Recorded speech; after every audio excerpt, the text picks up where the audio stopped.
How does it feel to be an immigrant?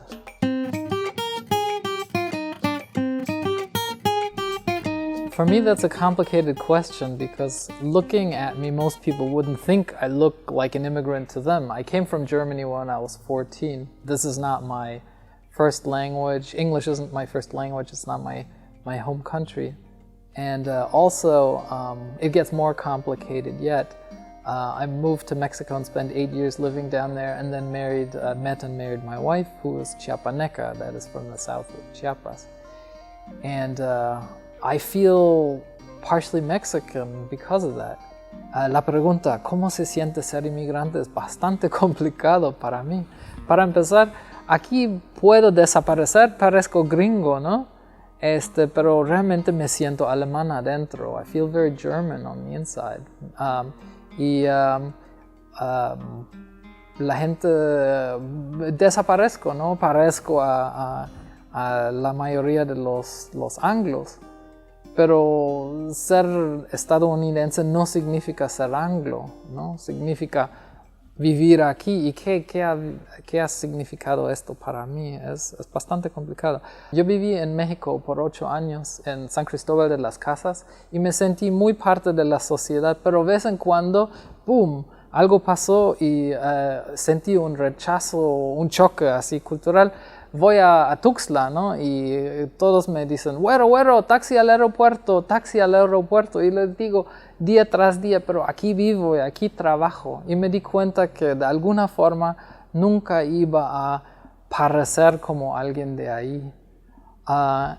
Y ahora mi esposa está viviendo un poco de lo mismo. Mi esposa vino a vivir aquí en Asheville.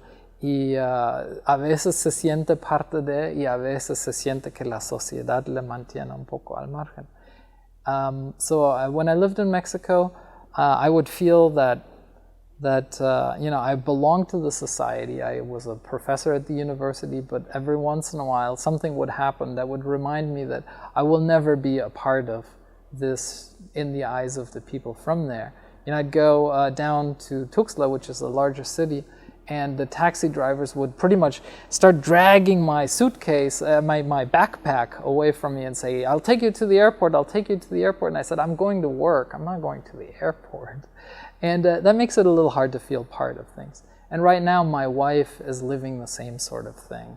Just because, she has darker skin than I, she cannot blend into this society the way I have. And that's a terrible injustice. It's hard for her, but it's also hard for me.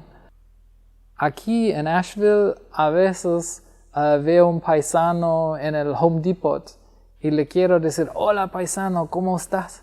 Pero lo he hecho un par de veces y reacciona como, güero, ¿por qué me está hablando en español? ¿Es la migra o algo? Entonces, es un poco difícil, ¿no? La gente es muy cálido, pero la gente también tiene su distancia, ¿no? Y entonces, yo siento que no pertenezco a 3 culturas. Ya no soy totalmente alemán, nunca voy a ser totalmente gringo y tampoco puedo ser totalmente mexicano.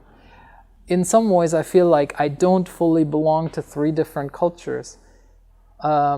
Leute vergessen, dass ich Deutsch bin und niemand fragt mich, bist du Deutsch? Nobody asks me, are you German? Because I look like a normal gringo to them, or I look like somebody from the United States. So I have a very complicated sense of identity. And sometimes when I change from one cultural identity to the other, I criticize, sometimes unfairly, some of the others. Because we all have different ways of looking at things, and they're all legitimate points of view, and sometimes they really contradict each other. And it's very hard to reconcile those because what's good for one culture is considered bad in another. And I pull out the same example for several times. Let's say, for example, there's something between the German and Mexican culture. In Germany, everything is very logical and scheduled.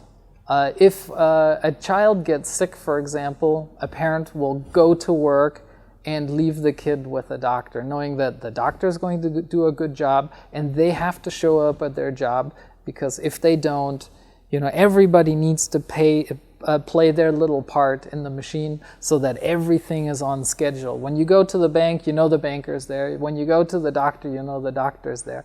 In Mexico, it works very differently. Family comes first because you can't trust that people will be there or will open up the store and everything doesn't work like clockwork.